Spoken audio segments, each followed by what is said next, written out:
এক চরিত্রহীন রাজা হলো রাতে স্বপ্ন দেখছে যে অদ্ভুত স্বাদের একটা ফল খাইতেছে। আচ্ছা এখন হালায় রাত করে এমনি করে ফলে দিছে কামড়, ঠাস করে এক বান্দি হেডা হলো সিলেন দিয়ে উঠছে। পরে ঘুমের থা উঠছে, দেখে কি এই দাসির হোক দিছে কামড়।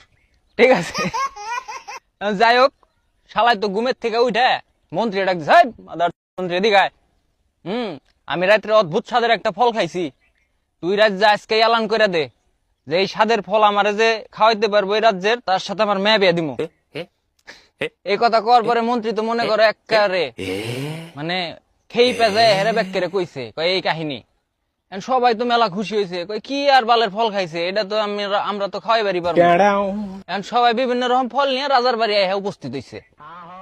আনার পরে রাজা একটা শর্ত দিছে, কয় আমি রাত্রে যে ফলটা খাইছি স্বপ্নে, তোমরা যে ফল আনছাও এই ফলের সাথে যদি স্বাদে না মিলে, তাহলে যে ফল আনছাও সেটা পুটকিতে দিমু। আমার মাফ করে দেন হুজুর। কয় আচ্ছা ঠিক আছে দিন, তা আপনি চেক করেন। এখন প্রথম জন আনছিল একটা বড়ই।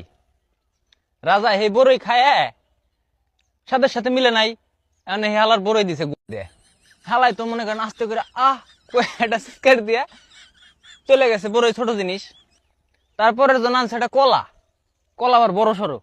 ঠিক আছে, কলা এক কামড় খাইছে রাজা, খায় স্বাদ মিলে নাই, পরে দিছে হালার কলা গুয়া দেওয়ার পরে হালাই তো মনে করেন মাঝারি সাইজের চিৎকার এটা দিয়ে দৌড় দিছে। তারপরের জন এত বড় এক বেল নিয়ে আইছে। এখন বেল খাইছে রাজা কত হানি, খাওয়ার পরে স্বাদ মিলে নাই, পরে মন্ত্রী এই বেল দে। এখন মন্ত্রী যায় বেল দিবার যায়, যখনই ঠেলা দেয় ও তো ব্যথা পায় কানবো, ও কান্দে না, ও খিলখিল করে আশা চলতেছে।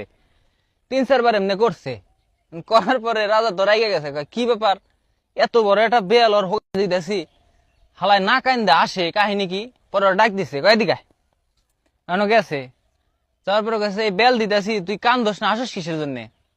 কয় রাজা কাহিনী তো এটা আছেই। কয় কি কাহিনী?